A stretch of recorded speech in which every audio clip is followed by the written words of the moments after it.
All right, I'm going to see if I can break my record time on this. My name is Scott Schertzen, and welcome to Tales from the Film Set and Spanglish World Network on Zingo TV, channel 249, 250. By the way, also welcoming Mr. JT McGuire, Mr. Ryan Regan, and also Mr. Robert Leckington. Please remember to download the Zingo TV apps in the App Stores via iOS and Android devices. When you download, make sure to rate, leave a comment. Both apps are free, so actually you can't be priced on that. Zingo TV is also available on Google Chromecast, Amazon Fire, Fire TV sticks, Roku sticks, and all smart TVs 2016 forward. How are you guys doing? Did anybody get any of that? I just feel like I watched an advertisement for Micro Machines. Actually, I learned from John Machida for a long time. He and I were Facebook friends, and then he defriended me for whatever reason. But yes, I did that. Nice. You're talking politics. No, go into that conversation again. But yes, I'm trying to do these things faster, just for the sole purpose of getting rid of the legal crap. But welcome to Tales from the Film Set here on Zingo TV, channel 249, 250. Today, we are breaking down some of the worst decisions that we have made in the world of acting and crew work, the lessons learned, the changes made, and then also we're going to be breaking down some of the weird stories that we've heard from celebrities who have openly gone and apologized for some of the movies that they've done. Some of them we are well aware of, people like George Clooney for Batman. Some of them you may be very surprised by, like Kate Winslet in Titanic. So we're going to be breaking that down a little bit, talking about the regrets that they have. But first of all, how you guys doing? Don't everyone speak up at once. From the weekend. Yeah. Me and Ryan actually were doing the same thing this weekend, and I gotta say I had some of the most fun I've had in a very long time. So I'm coming here very happy and very relaxed. Wait a minute. What are we talking about here? What did you and Ryan? 2 days of WrestleMania, hanging out with friends, drinking beers, and watching people beat each other up in spandex. Or at least, some people try to beat them up, and others just fall flat completely on their butts, aka Vince McMahon. And it wasn't the owner who did that. Yes. Well, the good news for you guys is the fact that WrestleMania is in fact over, so you don't have to deal with it, because at the end of the day, I think you were very disappointed. JT, you especially, I think, were very, very disappointed by it. Were you? No. Yeah, because you were sitting there complaining about the fact that, it was bleh. Did I? No, I was complaining. Last week I was complaining about how they booked the show, and I wasn't very excited going in, but I gotta say they gave out a really good show. I was a lot more impressed with it than I thought I would be. Yeah, I would say as far as like entertainment value, even though it is stretched over 2 nights now, so it does take up your weekend. But very few slogs in the roundup. Maybe only 1 or 2 matches I'd say could have been omitted, but everything was very entertaining. I certainly enjoyed Johnny Knoxville. That was the key point. These matches welcome to Tales of the Wrestling Scene here on Zingo TV. But I should also point one of the nice things was a guy that came back named Cody Rhodes, who for 7 years had been left the company, and the reason he left is because he realized that his career was going nowhere, and he learned some life lessons from those decisions that really helped him out now that he's returned. And in such, yes, we too have taken on some. Without Cody Rhodes, we don't have Leroy Patterson. So. Leroy that we interviewed, he's on the Go Big show. Who Scott, made you do realize you just completely barred his segue. It's like I made the segue, and then Scott just took the wheel and made a direct left of it. We're not going to have JT for much longer. Let the man breathe. But I wanted to give a shout out to basically our dude, Leroy Patterson. But yes, in regards to segues, I'll shut up. JT talk. So yeah, and then he goes right for the cold drop off too. You are our host, sir. Thank you very much. So basically, I am sorry to say this, or maybe some people are happy for me to say this. This will be my last show for quite some time.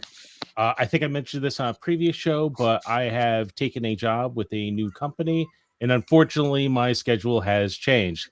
Damn, I don't have the button to shut off his camera. I don't either.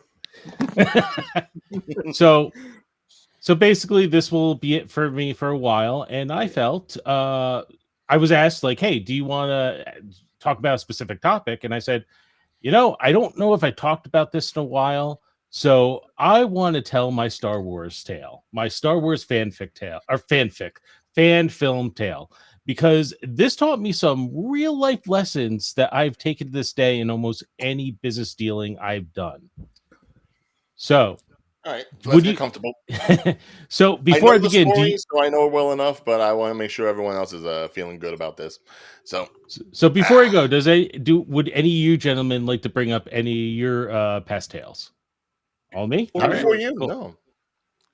Shine So- on, you crazy diamond. Come on. So I haven't thought about this in a while, and basically when I decided one day, like, oh, I love this film stuff, I would love to do more of it.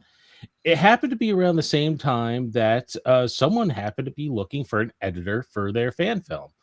They had made a Star Wars fan film when they were in high school, and they never finished it, and they were paying $1,000 for someone to just sit down with them and finish it. And I thought, hey, this would be great practice. I'll get $1,000.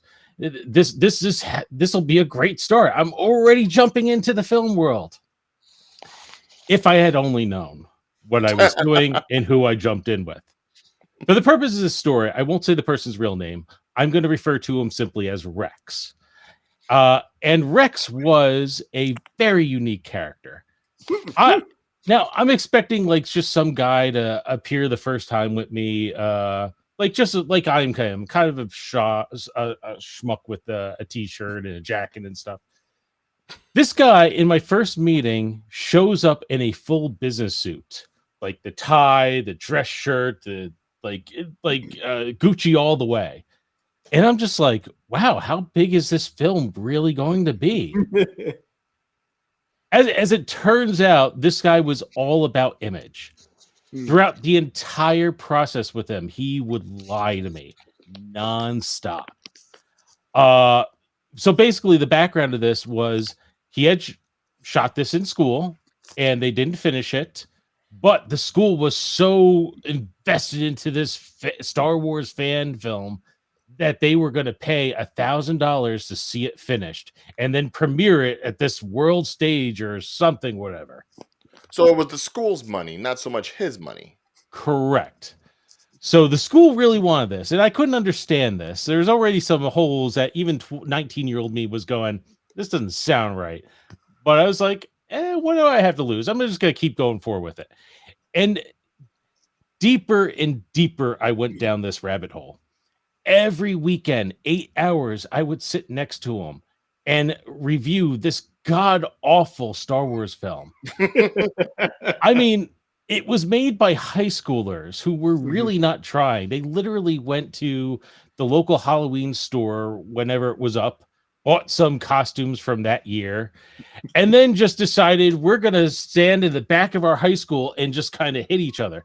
Basically, and I say they're fan films. They're recreations, very, very cheap recreations of the prequel Star Wars films.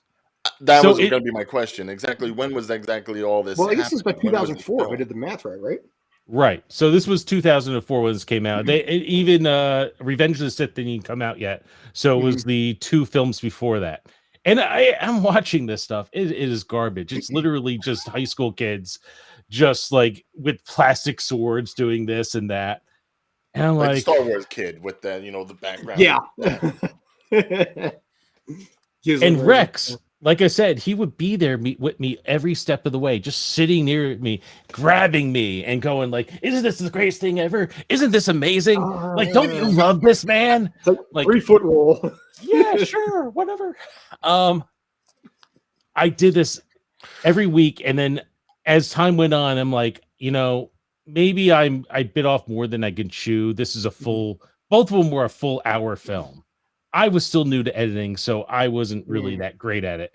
And this guy was just becoming my life. And it's like, it went from like, this is fun to just getting the $1,000, just getting the $1,000, just getting the $1,000. And then I think like the holes started popping up. I'm like, so the school's going to definitely pay me for this, right? Oh yeah. They're definitely going to pay you. It's like, And how far into the process was that question? I mean, how many weeks have you been doing that?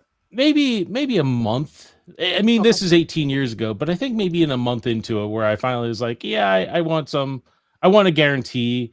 I want a contract. Something So what do you in mean writing. you want a contract? Like, oh, well, I want something signed. Oh, okay. So he comes back later on with a piece of paper already signed by the school. I didn't know about notary. What's Notary what's the word? Publics. Notary Publics.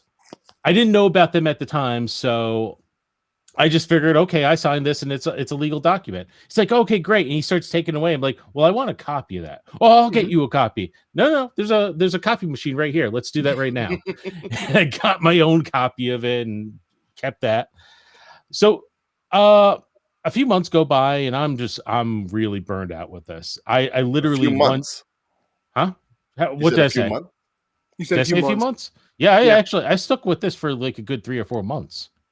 But still, no down payment, no money, no nothing. Nope. And 8-hour weekends on this? Yeah. That my weekend was just like 7 to 8 hours with him in my room editing. And obviously we were getting that far. Oh yeah, that's right. Another hole in this plot. I don't know how many I'm going to keep with the audience on this one. I brought up Vitali before, but I don't think anyone really knows him very well. This is how I met Vitali. Okay. Because this is how you met your stunt performer friend. Correct. Yeah. So he was the original. Really good guy too. Yeah. He's the original editor for this film, and he was shooting additional scenes for this film. And what turned out was the main chunk of the film that they had reshot was on his camera, and he had something called a Digital 8, which was not a common camera at the time. Mm-hmm. So we didn't know this, and we didn't know how to get the footage off the tape. And I would ask this guy, Rex, so, okay, can I get in contact with Vitali? No, you can't talk to Vitali. He's not even in the country anymore. He left. Are you sure? Like he's just gone? Yeah, he's gone. You can't talk to him anymore. Okay. He went to go get some cigarettes and never returned.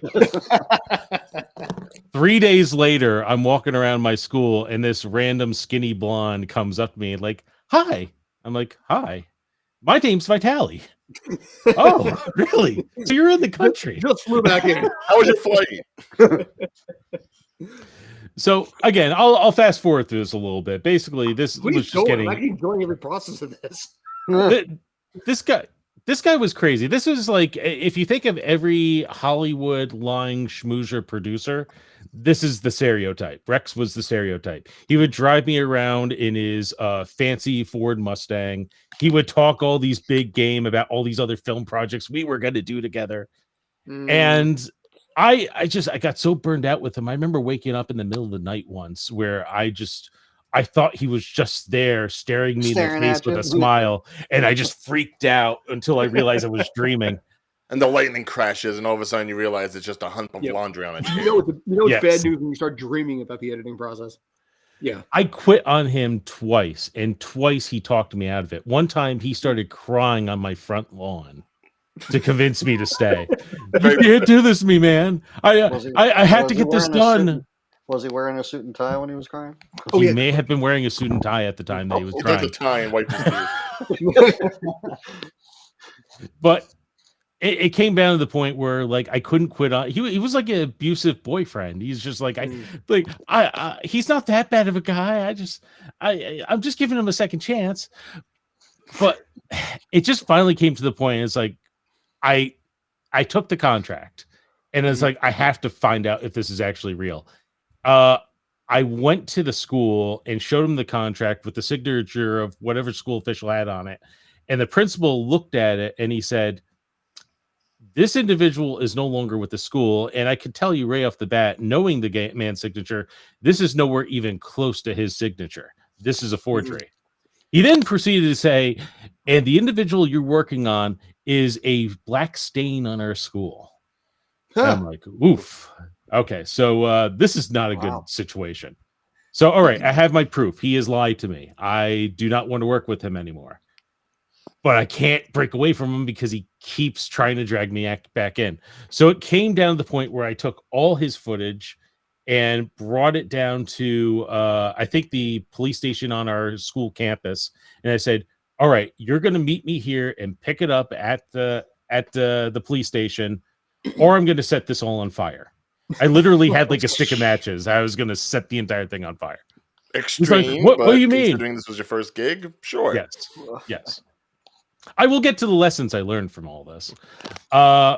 So he finally came and he picked it up, but in the middle of all this, I don't know if I should admit this part. Vitali decided, well, he never paid me either, and I shot additional footage for him. So I'm just going to take these digital 8 tapes with his footage, and while we're waiting for him to show up, I'm going to just start recording over him randomly. And so Vitali's just sitting there recording over this footage. Probably with a devil-looking grin on his face too. Yeah, he's like one of the nicest guy in the world, but he's like, you don't screw with him. So we get there, and I'm giving him the footage, and I said, you get everything except the stuff that Vitali gave you. Why? Because we just deleted it all. Oh, you can't do that. And he starts a screaming match with me in the middle of the police station until the captain comes out to start talking to us. We explained the situation to him, and 2 funny things come out of this. One, he openly admits to the captain that he forged a contract with me. Smart. And even though it's a school campus, they are officers of the law. They are I can't think of the word at the moment, but they are actual police. So he A, admits that, and B, a little smaller to the story, he admits he doesn't have his driver's license, even though he drove there. So a petty crime after a big crime. Yeah. So Wow. he has to walk out to go get his passport to prove who he is. And while he's gone, the captain looks at me and goes, okay, so that dummy just admitted to me that he forged that. So I have to ask you, would you like to press charges? And I was like, as long as he leaves me alone, I will not press charges. And that should have been the end of the story. Should have been. Yeah. Oh God. I won't go into the rest of it, but he did come back for me later on saying, like, that footage was mine and you had no right to delete it, and I'm going to sue you and I have the rights and blah, blah, blah. And luckily I did have a backup of it, and I just said, here's the backup, go away. And that was the end of it. But out of all that fun and that lovely tale and lovely 4 months or 5 months or however long I was dealing with them, I learned 2 major lessons that anyone should really know, especially in this industry. Only 2? 3. I'll say 3. Okay.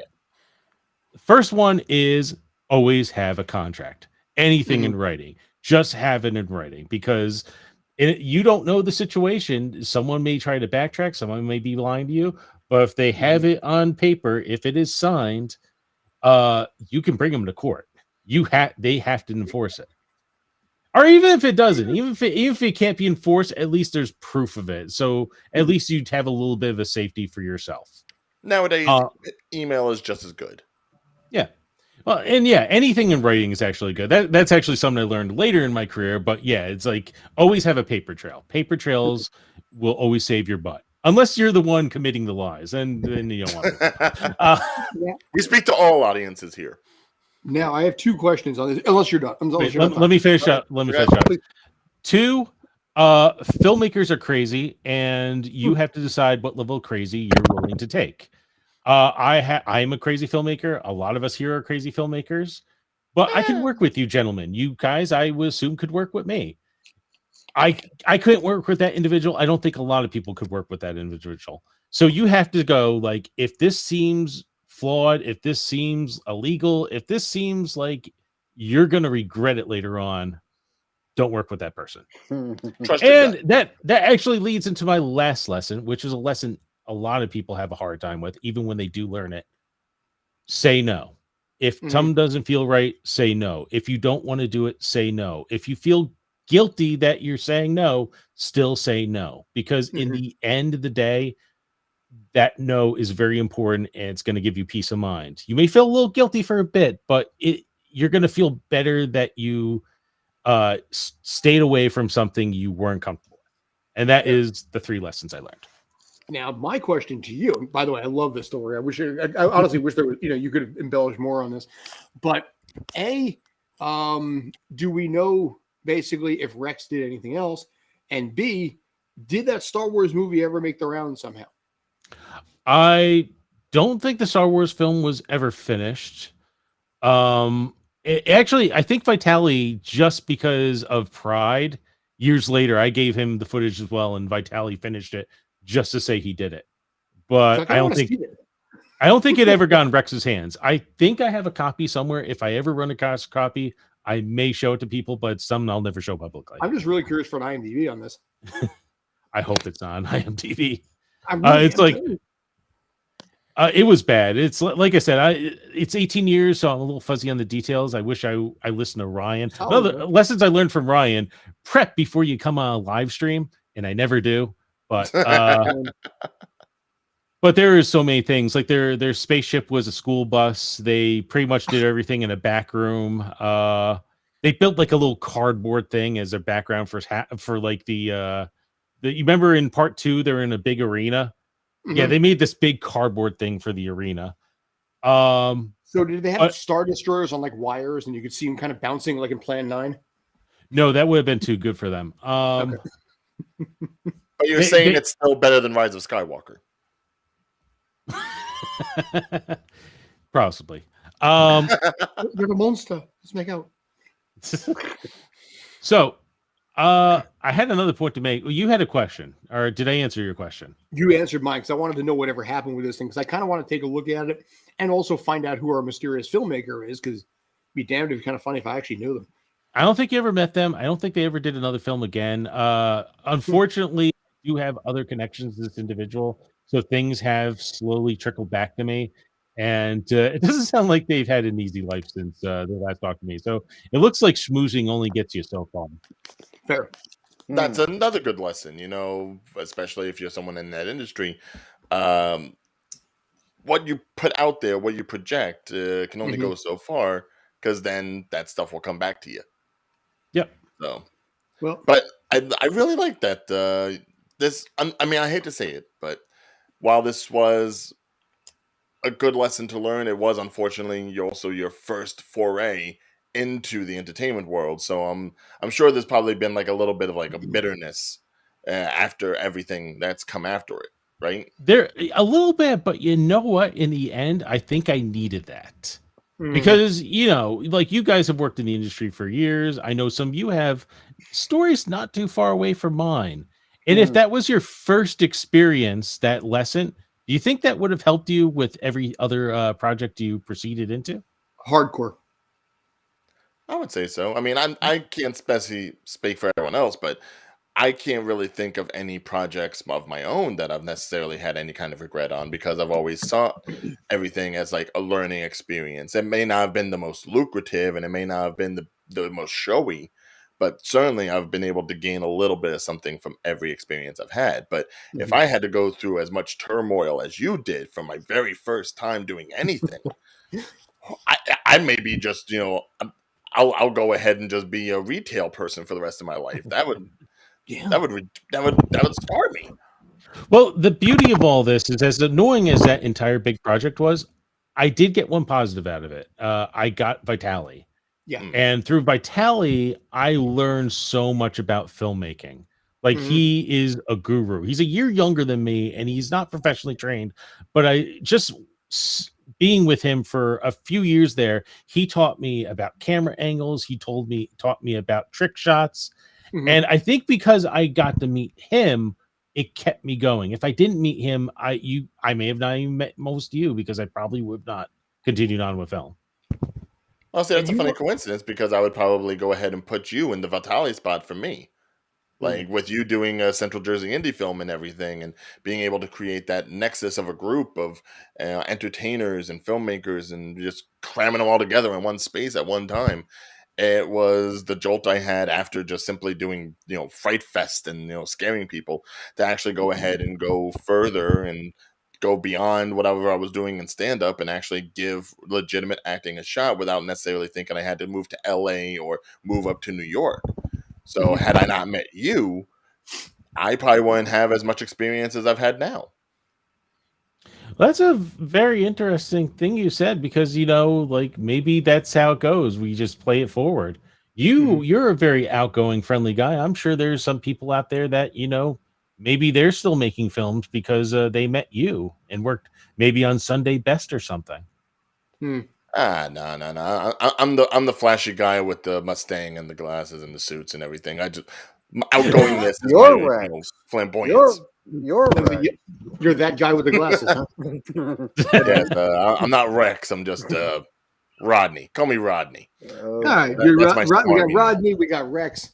You are on such an opposite end of Rex. Like I'm like I should likes to self-deprecate as do I, but like Ryan's like one of the coolest, nicest people I've met. So it's like, yeah, it's not even the same category. Right, and I ruined the mood, didn't I? It got a little, well, you know what it is? It was a little emotional on that, but I also kind of understand why. You know, because this may be your last one for a while. We got to talk afterwards. Basically, there's some stuff I could probably work with you on, you know, outside of this too. So we'll talk about that too. But yeah, no, be reflective, you know, on this. Be, you know, a little deep and, you know, that whatever it is. I'm cool with that, you know. You know what the really weird bookend of this is? I think I started on this show around April last year. So I'm kind of ending it around the same day I started it. Yeah, because I was running into it's actually, you're probably about right. Because I started the show last December 2020, and then ran into a wall because I started running out of stories and things like that. That's when the three of you, Rob first, you know, ultimately ended up coming into this, because I was like, I am kind of running out of film ideas. You know, there's only so many times you can tell a story about basically, you know, getting, you know, smacked in the face with a beer bottle until people are bored with it. Unless we get to do the bottle ourselves one day, but you know, that's gonna be like, you know, Tales from the Film Set live on set. You know, that's gonna be a whole other thing. Believe me, I have a thought process on that. But go ahead. To ask a production question in the middle of the live show, have we ever had CJ on here? No, we have not. Because I have to reach out to him on a few different things, actually. Because he has a few different tales, and I'm not allowed to tell him because some of them involve SAG, but he has some interesting stories himself. Well, I met him on a bus. Really? Yes, because we were being bussed over to the TV show Lights Out for the series finale, and he's the dude that sat behind me, and just striking up a conversation. We talked about Kevin Smith and, you know, his coming up through Kevin Smith during like Chasing Amy and Dogma and everything like that. And, you know, I don't really remember much about how we connected afterwards. But yeah, on like day number 3 of that big fight scene, I met him. He was sitting behind me on a bus, you know, and I don't remember what happened after that. And it's funny, I'm thinking about this now.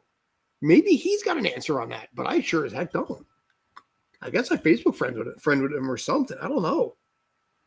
Yeah, CJ is good like that. Yeah, if you need someone that's got a good memory, it's him. I have a brain like a sieve, you know, just goes right out. You know?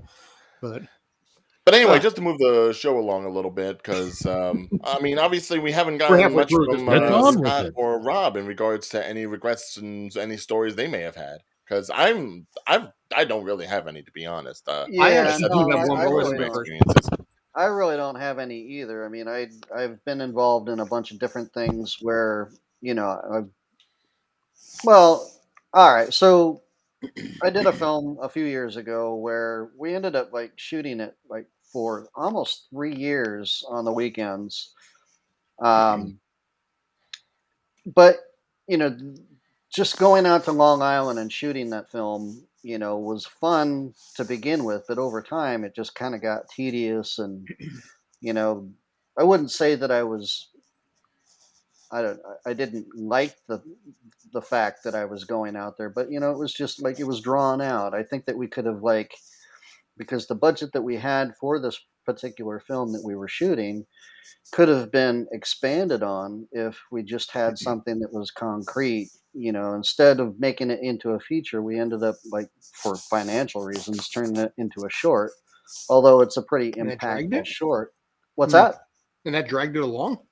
No, just the director that I was working with, he was like, you know, he had to have things a certain way, and you could only shoot during days when it was like cloudy or raining, you know, and to do it on the weekend. 3 years to do a short.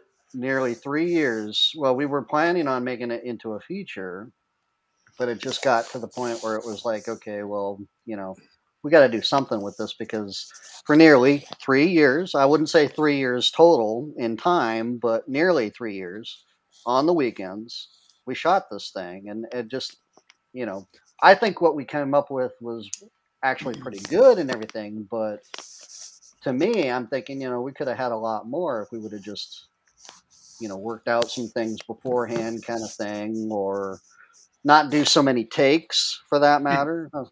It couldn't be completely perfect. At least I remember a few things we were shooting that could have been included in the film. In fact, I had ideas as far as, including people that I've met in acting classes, that kind of thing, to be a part of the film that would have sort of like pushed it, not necessarily in a different direction, but kind of added If you don't mind to the me if I story. ask, what was the story about?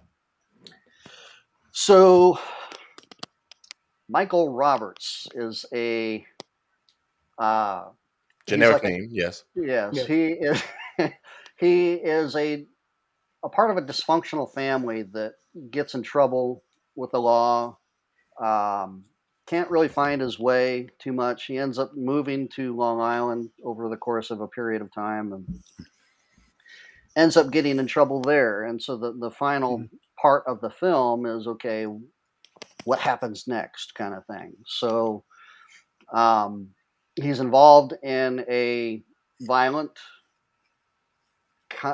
instance where the police are involved. But like I said, we couldn't figure out what we were going to do. So we ended up just kind of ending it like that.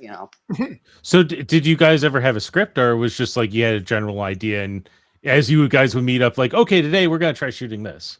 Well, I would say that the particular person that I was working with, he had the idea of what he wanted to do. It was just that we ended up doing different things because it sort of kind of went in that different direction or in that direction. So there was a script as far as I knew, but it changed. Mhm. It was constantly So there changing. was never ever really anything concrete except maybe the idea of the plot. Which, by the way, Exactly. if you're someone who's in trouble with the law, you don't go to Long Island. Well, All right, no, but see that's that's like off the frying pan into the fire. okay, it depends on where on Long Island you go to. If you're like way I'm out speaking from east, Jersey. As far as I'm concerned, Staten Yeah, Island has a better you're going out to reputation. Montauk or something like that. exactly. If you go out to Montauk, you're not recognizable. You're unless you show up wearing like a skull and bones type T-shirt. And you Yeah, got but then your that just goes from blue collar crime to white collar crime. That's just a difference of Yeah, how that's the much money deep gets part of this is the deep part of the Hamptons where all the rich people go out to. Surrounded on three yeah. sides by water. There's a difference But between bank robbery and tax evasion. well, yeah, that's right. I mean, you got the Hamptons out there. You're worried about how you look, how you're perceived by the society out there. But no, really, I think the movie was good. I think it could have been better. It was just Mhm. that, like, I don't know. I mean, being a part of it for so long, it was like, okay, well, I know that we could have come up with something a little bit better than what we had, but it really wasn't my film, so I couldn't really have too much of a say in that. But Well, I think that's always been like the thing when it comes to like independent film. Like if you're just doing like your own thing, regardless of, any kind of backing or anything, there still needs to be like a solid idea, a sure, singular vision, whether it's the producers or the directors or even the writers. If you don't have that, then yeah, everything's going to go to pot because then everything seems like a good idea until you're finally taking all these good ideas and trying to edit it together and none well, of it makes sense. I mean, to be honest with you, to be direct, even, I was just there to act. I was there to Exactly. be involved in a project that I thought was going to do really well, and in fact, it did okay. I mean, it's more, it's available to watch on YouTube if anybody wants to watch it. But Is it? oh, yes, it is. I'll send you the We're link available later. to watch on YouTube too. Yeah. So, but yeah, I mean, to be involved in a project was just something that I wanted to do. I just didn't realize it was going to take so long to actually make it, from go from a feature to a short kind of thing. So, because of budgetary reasons, I mean, you can't really. There's only so much you can do when you're working with somebody that has the idea, but not necessarily the direction plan. on how. Yeah, The clarity, yeah. right. Now, I kind of like the idea. I think it's something I've been wanting to do for years because my schedule is so crazy. I can't just take off a week to even shoot anything anymore. But I always kind of like the idea of like, okay, well, maybe every other Saturday for the next year, me and these individuals meet up and we'll put together a film, and eventually we'll Mhm. have a full length feature. I never got to it, but it's just kind of interesting to hear someone who tried it. Now, do you think if they kind of kept their vision and they kept focus, that schedule would have worked? Oh, yeah, definitely. I mean, we were shooting some days during the week. I mean, obviously it Mm. was, my schedule was a little different, but mainly weekends. But yeah, no, yeah, I'm saying that it could have been it could have been shot within that time frame. I think. Another quick question for you. I know you were just an actor on it, but did they have any other actors? How many actors in total were in this film? How many characters? Ooh. Um, just I was the main character. We had like two supporting actors, probably four or five added actors into the film that were like, Background. not necessarily background. They had their particular role that they were playing, but they were But more. anyone who, if they quit in the middle of a very long production, would have really screwed up the film. Besides yourself, who was the main character. Oh, I'll have to get back to you on that one. I mean, I No, was but I more mean or that's less the the idea. focus.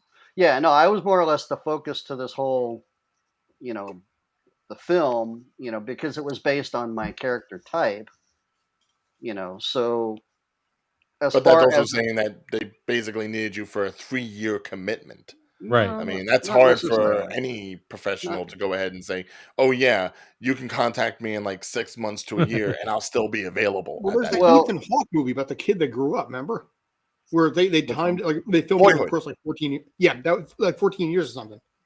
Hmm. Well, are you talking about the one where they go back to them every 7 years and see how they are? It's there like every 2 or 3 years they kept going back and filming more scenes for this movie. Oh, And it was I know there. the kid started out at like 4 years old, and then he legit grew till the age of like 18 or 19 years old Oh, because the film they filmed it over like 14 or 15 years. But that's making the Yeah, commitment. That's yeah, saying, "Okay, this time this year we'll go back and yeah. we'll do this," because that's the singular vision. And they're Well, and probably even in able to that, like do that. they're not really acting. They're actually just kind of documenting this kid's life. But a film, like I think, I don't know if you individuals could have ever experienced this. When I started getting a lot more deeper into the production end of film and hiring actors, it was always hard to get someone to just commit for a day or two. So I could picture how hard it could be to say, "Hey, yeah, I had this idea for a film. By the way, we're gonna shoot it once every Saturday for like the next but year and a half. now Will you be available every Saturday?" that was just okay. I mean, I don't want to say that it was the intention to shoot it for that long, this particular film that we did, but it just ended up being that way. Hmm. At But you some committed point, yourself to it, That's and I I did. think that's disorganization on commendable. I that's did. No, disorganization on the form of the director, though. yeah, no, I committed. You know, there were times where I was thinking, okay, well, this isn't really going anywhere. And we kind of discussed things, not necessarily a plan. A plan probably would have been a little bit better for us to at least Although establish and everything. But the question Well, does come across, and this is just a hypothetical to you, Robert. Had you not been the lead, had you been maybe one of those 5 or 6, lesser incidental people, would you have committed to that time span? Would you have committed to still going back all those times? I think so because it was a Hmm. project that I was involved in. I mean, I Hmm. like to at least jump in and if I'm asked something that sounds even crazy. I mean, I might think about doing it, whether or not I want to do it, kind of thing. But if it's something that I'm capable of doing, even if it just takes a couple of days to shoot it, yeah, I'd do it. I'd go back. Good man. Good man. directors, casting directors, this is the man you want Yes. if you need Robert someone to Leckington, commit. by the way. That is dedication. Leckington. Still learning my As secret long name. as they're willing to work around my schedule, that kind of This thing. one's too. easy. Just point up. Exactly. Yes. Uh, Yeah, I know. It's so, like, is there any lessons you learned from doing this? Well, I don't. Like things that kind of stuck with you after this? Like, I'm sure there's a lot of frustrating things in this experience, especially like, oh, you're doing it for 3 years and it doesn't seem like they have a focused Well, direction. Is there any other projects you now go into and go, okay, I'm never gonna do X again? Well, I seem to be cast for a lot of the same type of character type. So, I think that it would be nice, possibly, to be cast in something different, but, for what I'm auditioning for, that kind of thing, I'm happy to just be involved, So there really isn't anything that I wouldn't not do within reason, but, I'm I'm open. That's just me. I'm willing to do what it takes to get the job done. So Which I think is a good lesson to have, especially considering a lot of actors maybe want to break out of certain, I guess, holes that they end up being put into based upon maybe look or their sound or something that kind of like pigeonholes them. And then think about every actor that you see in like a mobster movie or an Italian movie like that, mhm. and Every it's Chaz like the same Palminteri people movie. every time because that's what they're in. But God forbid they go ahead and try to do something else, something different from what they are. But Right. they at least acknowledge what is their strengths in some cases, Sure. and they lean into it. So it's good to recognize what you like to do, what you feel comfortable doing, and not being afraid to take those opportunities when they come to you. Even if you do want to do something different, those times will come. But Sure. you shouldn't necessarily brown your nose at anything that's Right. kind of still within that same wheelhouse because it's I'm still yeah. No, work. I'm definitely I'm auditioning for the roles that my agent puts me out for, my agents. So, which is mainly that type of blue collar type person. I've auditioned as a janitor on several different like TV shows, I've actually episodics. been a janitor in real life, so There I you can do go. that. I mean, So was Goodwill Hunting. yes, yes, yes. Goodwill Hunting. There you go. That's a good. I have the monologue between Sean and Will when they're sitting on the park bench. I usually Yep. use that particular monologue whenever I'm doing different things. So yeah, great film. Love that. Yeah, either It- Ryan is basically just really okay. I was Yeah. gonna say either he's really reflective because there's just. Okay. Yeah, I was about to say, What happened? like you froze. You froze in this. Frankly, it did not look like the Look. best look that you could have had. I froze. Yeah, you look like this. For about 30 seconds, you're just like very reflective, perhaps in complete bliss, over the story. Okay. You know what? Since we're talking regrets, I regret not having better internet. There you go. Actually, that may be a problem for me when my mother-in-law moves in here. We have to upgrade it again. Uh-oh. I may have to at this point because I do not want that to happen again. God forbid if anyone actually screenshot that.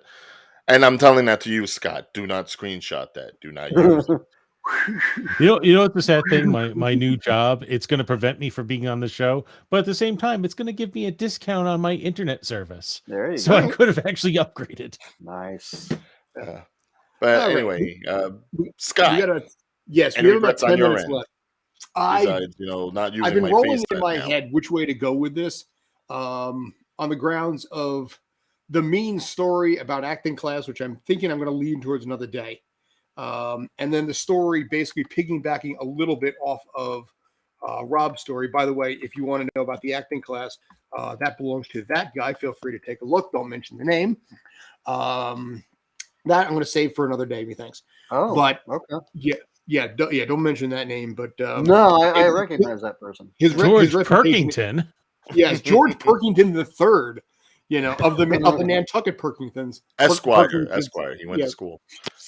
So back in 2011, there was a film that I had done in the grass in my expensive, brand new, getting a job back in the real world, $400 suit, and shot this scene in the middle of the grass in said suit. The footage itself got lost, and the project, fast forward 4 years later, he decides to reshoot the scene. I won't mention the name of the film in this case, not going to mention any of that. So here we are now. It's 4 years later now, 2015. And he has the scene, and it's a nice setup. It's in a municipal hall. It had a really nice backdrop. He upgraded a couple of things in there. And honestly, he got this 3 foot tall flamethrower, that breathed fire. And this was like the filthiest guy I have ever met in my life. I mean, like Andrew Dice Clay on like pure like meth, heroin, speed, and everything. And the dude is just this 3 foot tall guy, and he is just sitting there, just making the most obscene, rude comments. And it was actually really kind of funny. So you're saying he was from Atlantic City? Dude, he basically could teach Vegas some stuff. But I was there. I had to redo the scenes and everything like that. And again, a better setup. It included a makeout scene that I was not involved in personally. However, it involved, in fact, 2 women. And I was like, okay, this is unusual. Okay, why not?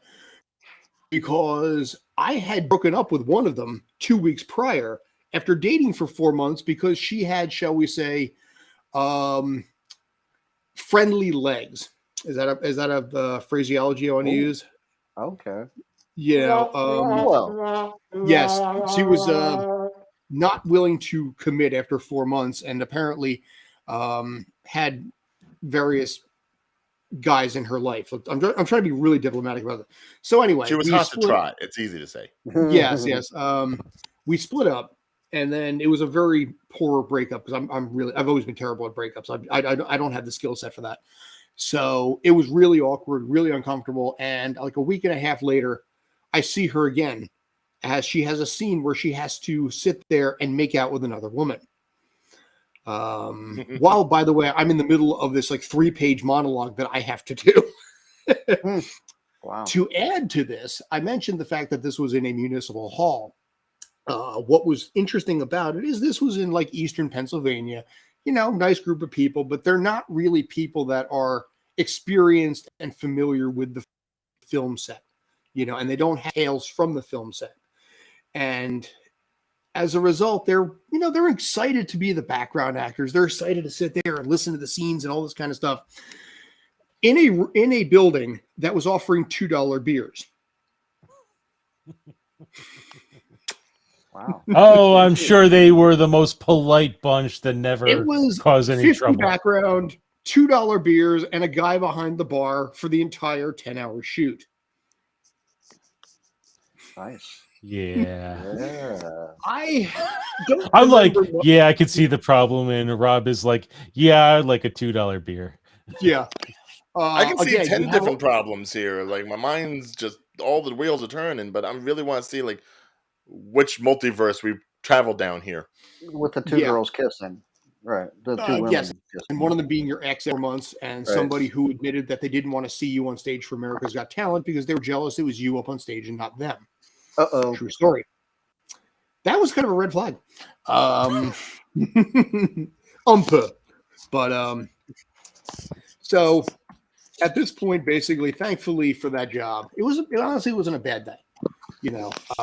We got quality lunch, which was, Eastern Pennsylvania pizza. I think they got it from probably like Aldi or something like that. It was nice for like 50 people. Aldi's. Yeah, Aldi makes good things. They don't make good pizza. But fast forward now 7 years later, we're not done with it yet. It started in 2000. I came on board in 2011. I reshot my scenes in 2015. And now here we are in 2022, and it's still sitting on my IMDb as in production. So do you know that everything's been filmed and they just didn't finalize it? Or I don't know, because all I see now is this dude basically taking half-naked pictures of his very scrawny but somehow pulling out a really impressive six-pack ab. That's the same person that you just sent the link up, right? No. That guy. Okay. That guy Yeah. is a story for another day. That is a an acting school or acting class story from hell, which I think we should do a show on, because some of us may have stories like this, and this is one that's worth going into on a lot of different fronts. I was going to choose between doing, talking about this film and talking about that class, but I'm going to say that's none of that. No, I realize a lot of these stories from Tales from the Film Set are stories we can't tell. Like as we were sitting here, I was thinking, that Star Wars film was the craziest story I had for years, and then I realized I actually have one that is also incredibly crazy, but it involves It involves a friend of mine who actually asked me after the production just bombed. He's like, please never talk about this with anyone. So it's like, it's this great story. It's in my head, but I can never tell it. Well, see, that's why we need the live show. When we do the live show for charity purposes. Yeah. Since I don't have anything to add to any of these tales myself, there is like a common theme that I would say is present in all three of your stories, whether it be working as an editor for months without pay, acting in a movie that took about 3 years and became shorter than what it was planned, or simply working on a film with an ex that you shouldn't, and with a sleazy guy who still hasn't finished it in almost or over a decade. Over a decade. Hindsight. And basically watching her make out with someone and being like, girl, she's making out with is Yeah. cute. Oh. And she's actually excited to I talk think the about biggest what thing are you about doing anyone with that her? does acting or production or No. anything like that is, if you were going to do something, do it quick. Mm. Because when Yeah. things take too long, problems will come up. And of course, hindsight No, being 2020, you guys all Roger have the time Sherlock. to reflect on this stuff now and see how bad it was. But probably Yes. in the time, at the time there, everything probably seemed a little bit more cool and copacetic than you could manage it. Looking back at it all now and looking at how much time has gone by, oof. Yeah. I think JT in worked terms on of a film hindsight, I think that the world of film is a little similar to Dark Souls. You just have to die a whole bunch of times, and eventually you'll start learning the right moves. Yep. Dormammu, I've come to bargain. Basically. That's fun. We got to wrap this up. Only about 2 minutes left, but JT, I want to thank you for everything, man.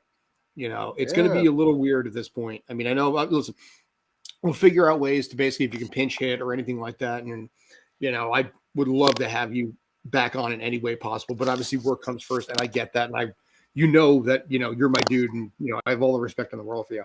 So thank you for, my God, everything, for just straight up, just thank you for just being straight awesome. For all the years I've known you, thank you for just being straight up awesome. So, Thank you, sir, for all the kind words, and thank you, Rob, for all the sarcasm. yeah, I was gonna say, thank you, thank you, Scott, for all the kind words, and thank you, Rob, for all the fake tears. Technically, both of you fake pride. I have not. Right. And Because you I know know what? I felt kind of JT will bad still about be that. I around, felt- and whenever we need him, if we need to call on him, Hey, well, Don't we have a know burner where, phone, and we don't can call him know up when he's when. taking everybody off the raft. JT's great. So, JT, congratulations on the new job. It's going to be different without you. I'm not going to say better. I'm not going to say worse. Just different. But we got to wrap Appreciate this up. Production's like time, capital letters. So thanks so Wrap much. it We're up. having a moment, damn it. Yeah. By the way, Screw this is Tales him, on close Film the Set show. on Facebook, YouTube, and also Twitch, and then Film Set Tales on Twitter. For me, I'm Scott Schertzen, Robert Lexington, Mr. JT McGuire, Mr. Ryan Reagan. This is Tales from the Film Set. Thanks. Bye. Bye.